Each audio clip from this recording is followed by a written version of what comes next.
Ayurveda sa uchyate. Ayurveda takes care of many aspects. It ensures good health and long life. Ayurveda could rightly be described as a holistic human science, from the plants to your plate, from matters of physical strength to mental well being. The impact and influence of Ayurveda and traditional medicine is immense. Friends, it is said, Swasthasya swastha rakshanam. Swasthasya swastha rakshanam. Aturasya vikar prashamanam. It means, apart from curing existing ailments, Ayurveda also protects the overall health of the body. No wonder that more than rog, Ayurveda talks about nirog. Try to understand rog and nirog. Back in the day, if someone went to a Vaidraj, he or she not only got a medicine, but also a few mantras. Mantras like, भोजन करे आराम से, सब चिंता को मार, चबा चबा कर खाइए, वैद्य न आवे द्वार. It means, enjoy your food without any tension. Relish every bite of the food. Chew it patiently. This way, you will never have to call a Vaidraj home again. Friends, in June 2020, I came across an article in the Financial Times. The headline was, Coronavirus gives health halo products a boost.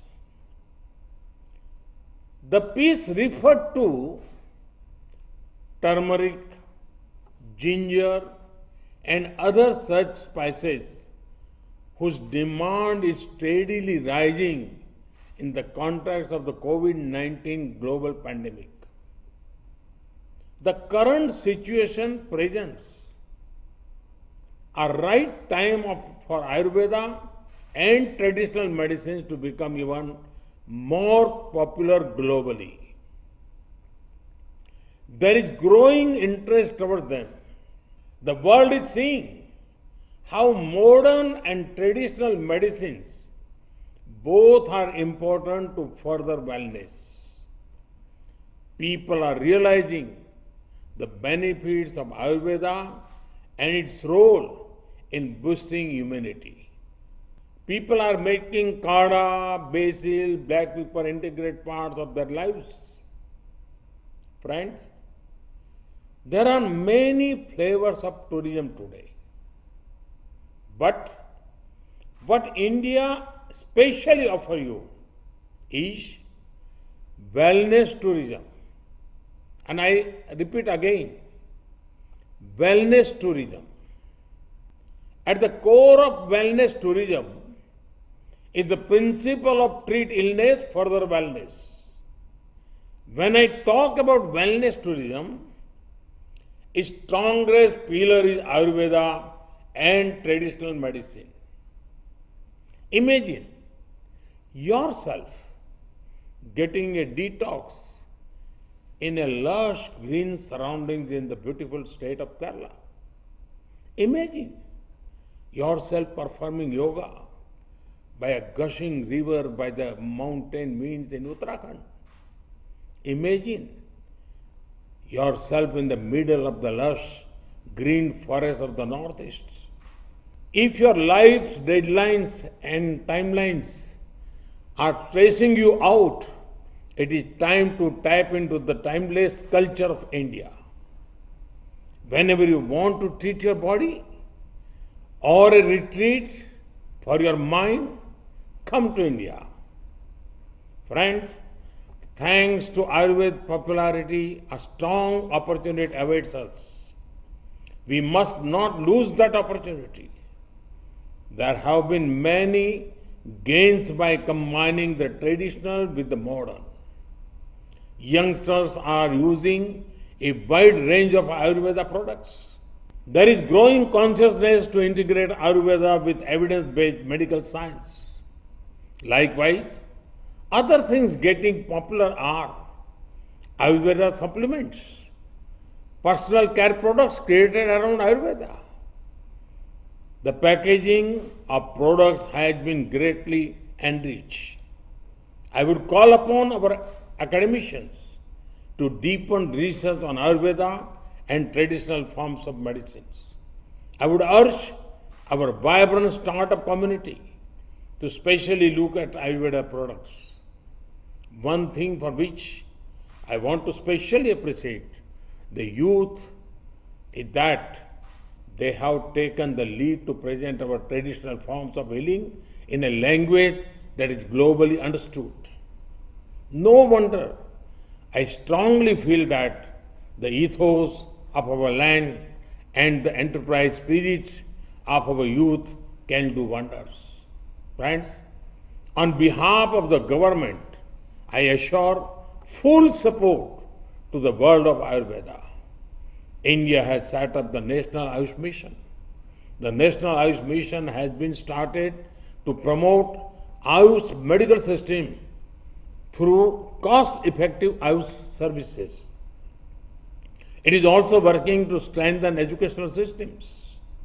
It is also facilitate the enforcement of quality control of Ayurveda, Siddha, Unani, homeopathy, drugs and ensuring sustainable availability of raw materials. The government is undertaking various quality control measures as well. Our policy regarding Ayurveda and other Indian systems of medicine is already aligned with the Traditional Medicine Strategy 2014-2023 of World Health Organization. The WHO has also announced the setting up of the Global Center for Traditional Medicine in India. We welcome this step.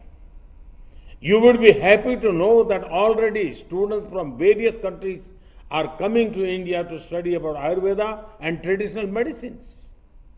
This is the ideal time to think about worldwide wellness. Perhaps a global summit could be organized on this theme.